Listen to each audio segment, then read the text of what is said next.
Okay okay Sarath గారు. So majority ఇప్పుడు బక్క జడ్సన్ గారు అంటారు ఏం కాదు ఇది ఎక్కడ దాకా పోదు రాసి పెట్టుకోండి అని చెప్తున్నారు. రాకేష్ రెడ్డి గారు కూడా అదే ఒపీనియన్ ఎక్స్ప్రెస్ చేస్తున్నారు. సార్ నేను మీకు ముందే చెప్పాను కదా సార్, ముందే చెప్పాను. యాక్చువల్లీ ఏంటంటే రాకేష్ రెడ్డి గారు ఒప్పుకున్నా ఒప్పుకోకపోయినా ఇక్కడ ఉన్న బీజేపీ స్టేట్ యూనిట్ లో కొంతమంది రేవంత్ రెడ్డితో ఇండైరెక్ట్లీ దే ఆర్ కన్నైవ్డ్, విన్నారా? లేకపోతే అసలు 8 పార్లమెంటరీ సీట్లు అనేది ఇంపాసిబుల్. సునీతా మహేందర్ రెడ్డిని తీసుకువచ్చి మల్కాజిగిరిలో పెట్టడము, దానం నాగేందర్ తీసుకువచ్చి సికింద్రాబాద్ లో పెట్టడము, మళ్ళా అదే రంజిత్ రెడ్డికి పట్టుకుపోయి నాగేందర్ సికింద్రాబాద్ కదా అసెంబ్లీ, ఆయన ఖైరతాబాద్ సికింద్రాబాద్ కిందకే వస్తుంది. Correct sir. ఆయనే ఒక పార్టీలో ఎలక్ట్ అయిన వ్యక్తి సార్. అతను ఆ పార్టీలో ఉండంగా ఆ పార్టీ నుంచి ఎక్స్పెల్ కాలేదు, ఆ పార్టీకి రాజీనామా పెట్టలేదు, ఈ పార్టీలో చేరలేదు. ఆ మాట చెప్పండి. అంటే ఆయన తీసుకొచ్చి సికింద్రాబాద్ లో పెట్టండి అంటే ఆయన ఒక ఎమ్మెల్యే క్యాండిడేట్ సార్. మేబీ అతన్ని చేర్చుకుంటే పార్టీ ఇంట్రెస్ట్ లోను party stability point of view చేర్చుకుంటే okay, but giving him ticket అనేది it is nothing but making mockery of the anti defection law. Okay, దాని మీద కూడా హైకోర్టు తీర్పిస్తే దాన్ని సుప్రీంకోర్టులో పెండింగ్ లో పెట్టినారు. ఇంకా ఎన్ని రోజులు సార్? సుప్రీంకోర్టు చూడండి మీరు కొన్ని సందర్భాల్లో చీఫ్ జస్టిస్ దగ్గర ఉంది జడ్జిమెంట్. వినండి దయచేసి. దీంట్లో ఒక విషయం, ఇప్పుడు సుప్రీంకోర్టు ఏమన్నది, గవర్నర్లు గనక ఒకవేళ బిల్లులను ఆమోదం తెలపకపోతే విత్ ఇన్ 3 months చెప్పకపోతే those bills are deemed to have been approved by the governor, they can be notified అన్నారు. నోటిఫై అన్నటువంటి వాళ్ళు 3 months అన్నారు. ఇప్పుడు మరి ఈ అంశాల మీద కూడా 3 months కంటే ఎబో అవుతుంది. అంటే ఇది జడ్జిమెంట్ రిజర్వ్ చేశారు చీఫ్ జస్టిస్.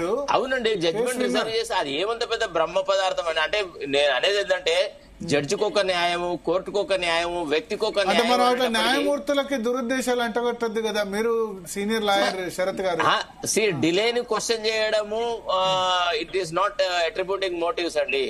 డిలేని క్వశ్చన్ చేయడము, delay effects everybody and they are only saying రఫ్లీ అబౌట్ 3 crore కేసెస్ పెండింగ్ లో ఉన్నాయని వాళ్ళే చెప్తా ఉన్నారు కదా. అనునిత్యం కోర్టులలో కేసులు పెండింగ్ లో ఉన్నాయి.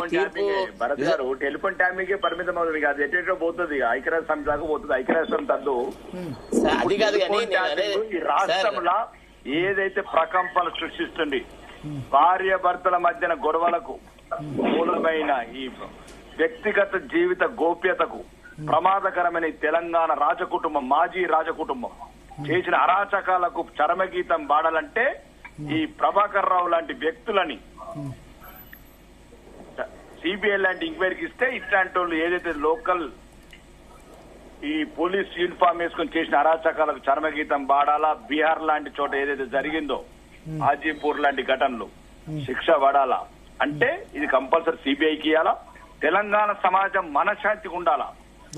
భవిష్యత్తులో మా టెలిఫోన్ ట్యాపింగ్ ఎవరు చేయట్లేదు, ఇప్పుడు కాంగ్రెస్ సర్కార్ కావచ్చు, భవిష్యత్తులో ఏ సర్కార్ అయినా కావచ్చు, ఉండదండి. మనశ్శాంతిగా ఉండండి. కఠిన శిక్షలు పడకపోతే ప్రతి ఒక్క ఎవరైతే ఈ లైసెన్స్ స్టేట్ ముసుగుల ఒక ఈ యూనిఫామ్ ముసుగుల ఈ ప్రమాదకరంగా పరిమళిస్తారు ఈ సమాజానికి, వాళ్ళు పెట్టేయకపోతారు. ఇది భవిష్యత్తులో నేను చెప్తున్నా, ఇది బాగా ప్రమాదకరం. ఈ రాజకీయ నాయకుల ముసుగులా లేకపోతే వాళ్ళ లాలూచి విధానాల వల్ల ఏదైనా కాంప్రమైజ్ జరిగిందనుకో భరత్ గారు, తెలంగాణ సమాజం బాగా మూల్యం చెల్లించవలసి వస్తుంది. ఇది రాసి పెట్టుకోండి. బక్క జడ్సన్ గారు అదే అంటారు, కాంప్రమైజ్ అయ్యారు, మొత్తం సిండికేట్ అంటున్నారు. కాంప్రమైజ్ కాదు, సిబిఐకి ఇస్తే జైల్లో అన్ని రెడీ ఉంచినాం. శరత్ గారు చెప్పండి. బక్కా జడ్సన్ నేతృత్వంలోనే నేను ఒక రిప్రజెంటేషన్ ఇచ్చినాను గవర్నమెంట్ కి. ఏమని, how can retired IPS officer be the head of the intelligence department అని మేము ఇచ్చిన తర్వాత మాకేం చేసినారు, ఆ దానికి రిప్లై ఇవ్వకుండా మొదట ఇమీడియట్ గా అతన్ని డిస్పెన్స్ విత్ చేసేసి అనిల్ కుమార్ అనే వ్యక్తిని అక్కడ ఇంటెలిజెన్స్ చీఫ్ గా పెట్టేసి ఈయనను ఎస్ఐబి ఒకటి ఎక్స్క్లూజివ్ బాధ్యతలు అప్పగించినారు.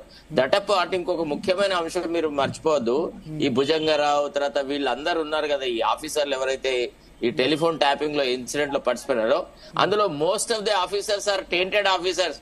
వాళ్ళకి అగైనెస్ట్ గా డిసిప్లినరీ ప్రొసీడింగ్స్ ఉన్నాయి. Their conduct is not above board. తెలుసా మీకు? ఒక పద్ధతి ప్రకారంగా వీళ్ళని తీసుకువచ్చి హైదరాబాద్ చుట్టుపక్కల ఒక గ్రహకూటం లాగా మార్చి రకరకాల వ్యవస్థలు చేసినారు వాళ్ళు.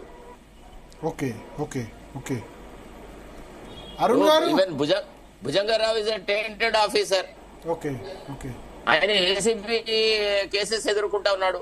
డిపార్ట్మెంట్ లో ఎన్నో అరాచకాలు చేసినాడు.